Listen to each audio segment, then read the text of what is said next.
अस्सलाम वालेकुम friends, welcome back to Top Smarties. Drama serial baby Baji. आखिरकार वही हुआ जो हमने प्रिडिक्ट किया था। नसीर ने अस्मा को जॉब करने से मना कर दिया क्योंकि रक्षी और उसकी माँ ने उकसाया था कि अस्मा अगर बाहर जाकर जॉब करेगी तो तुम्हारे सर पर चढ़कर नाचेगी, इसलिए इसे घर में ही कोई काम करना चाहिए, जैसे किसी की सिलाई कर ले। अब यहाँ पर सुबह सवेरे जब अस्मा तैयार होकर जाने लगी तो नसीर ने उसे मना किया, घर से बाहर जाकर काम नहीं करने दूंगा, जो करना है घर के अंदर रहकर करना होगा। अस्मा फिर भी जाने लगी तो नसीर ने उठाकर उसे बेड पर फेंक दिया और कहने लगा, तुम्हें सुनाई नहीं दे रहा? घर से बाहर क्या, इस कमरे से बाहर भी नहीं निकल सकती तुमने जो करना है घर में बैठकर करना होगा। अस्मा बहुत ज़्यादा रोने लगी। कोई रास्ता नहीं मिला कि कैसे अपने बेटे की फीस अदा करेगी और इसी स्कूल में पढ़वाएगी। आज फिर समन की माँ भी बेबी बाजी से मिलने के बाद अस्मा के घर भी आ गई तो अस्मा दिल के हाथों मजबूर सब कुछ उनको कह देती है, बता देती है। पहले तो सभी घर वाले साथ रहा करते थे, नसीर को रोक लिया करते थे, मुझे कभी महसूस नहीं हुआ, लेकिन अगर अब सच बताऊं तो मैं इस रिश्ते से और ज़िंदगी से उकताने लगी हूँ। शहनाज जो बहुत दुखी तो हो जाती है, लेकिन अस्मा के इस दुख के लिए कुछ भी नहीं कर सकती। आखिरकार अस्मा को ही कदम उठाना था। घर में सिलाई मशीन रख ली और अब लोगों के कपड़े सीकर अपने बेटे की फीस दिया करेगी। बाहर जाकर जॉब नहीं कर सकी तो घर में ही कुछ ना कुछ कर लेगी।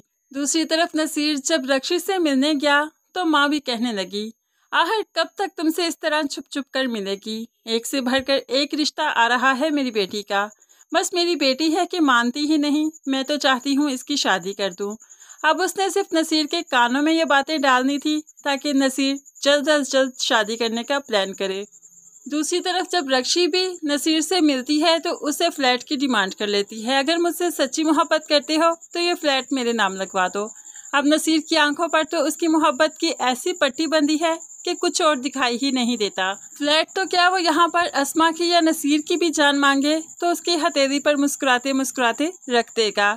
अब तो अजरा ने अपनी सास की नाक में दम कर दिया, क्योंकि जो जेवरात उसे चाहिए थे वो तो उसे मिल ही चुके, इसलिए वो अब चाहती है कि सास इसके घर से चली जाए।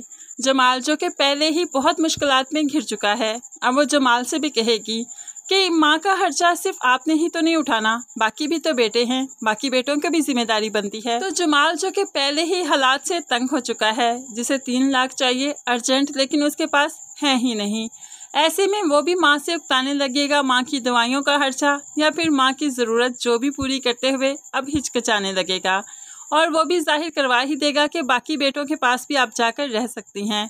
ऐसे में माँ तो बहुत परेशान हो जाती है, क्योंकि अजरा की बात वो नहीं सुना करती थी, लेकिन जब बेटे ने कहा तो फिर तो सुनना ही पड़ेगा। ऐसे ही सभी इस माँ से तंग होने लगेंगे, नसीर, उसके बाद फरत और अजरा, कोई भी माँ को रखने को तैयार नहीं रहेगा। आखिरकार वलीद ही है जो कि माँ की जिम्मेदारी आखिर में उठाएगा। लेकिन फ्रेंड्स, आपको क्या लगता है, जमाल माँ से तंग आ जाएगा या नहीं? आप भी अपनी कीमती राय का इजहार ज़रूर कमेंट्स में कीजिएगा। मज़ीद वीडियोस के लिए चैनल को सब्सक्राइब करके साथ ही बेल का नोटिफिकेशन ज़रूर प्रेस कर दे, ताकि आने वाली वीडियो आप बहुत आसानी से देख सकें। अल्लाह हाफिज़।